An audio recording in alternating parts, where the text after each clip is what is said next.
It always been my dream to go out west. Growing up on the East Coast, the West seemed so strange and foreign to me. And then once we got out there, we just absolutely really enjoyed Arizona. We've been coming back to Arizona for a couple years in a row now, and it feels like a second home to us. It can be such a harsh and brutal environment to live in, though. I don't think I could ever want to stay around here year round, but visiting here in the wintertime has been really nice. You definitely have to take some precautions though when you're traveling out because self-service could be spotty, or you could be in a very isolated place where there's not many people at all, or help could be far away. But we've learned to kind of adapt to this area and actually just find it to be quite pretty. But everything here seems very sharp or pokey, so caution when traveling to Arizona. This is Lake Pleasant. This water is brought in from the Colorado River to provide water for Phoenix. The mountains provide a pretty epic background to the lake.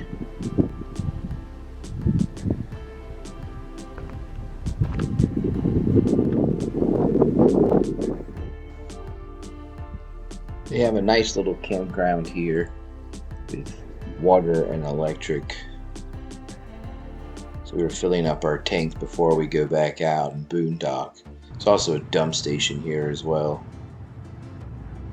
This is where we were staying out in Arizona trust land. You need a permit to stay here.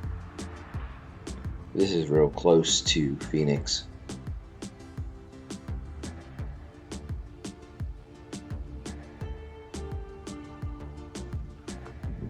It always is sad to me to see so much garbage and trash be thrown around and people abuse these public lands, and it's the reason why they get shut down. There's a good amount of trash that got left over. It ended up being a pretty wet season. There was a lot of wildflowers. We learned that these yellow ones here are actually a invasive species and they smell terrible. Can't remember their name though. But I am just fascinated that there's history that goes back so far here. Not used to seeing that. This is a Indian dwelling. They put a roof on top of it to protect it. I guess you could call it the condo, an Indian condo maybe. They're like trying to hold it together. There's like not like a video. I don't know what you'd call it, but it's pretty neat to find a 700 plus year old apartment building in the middle of the desert. What else is pretty great about this park is they allow dogs there as well. You can't go into the gift shop or the museum with your animal. They have this little walkway that you have to follow. I forgot to mention, this is down near Tucson, Arizona.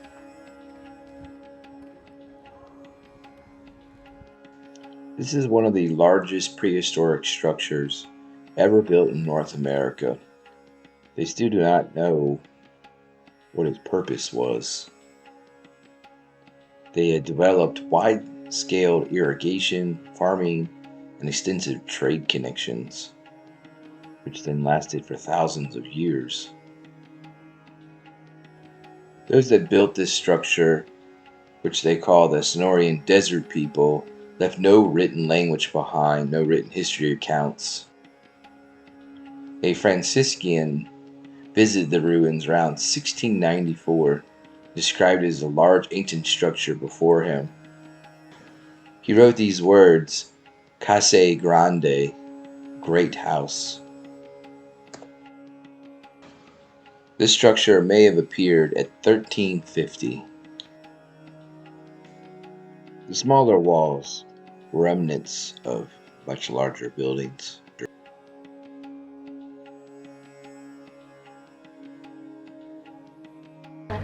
Get your booty out. Only people are out of going. No, you stay here. It's like the day. But I think that's going to be it, guys. Thanks for joining us. Hope to catch you another one.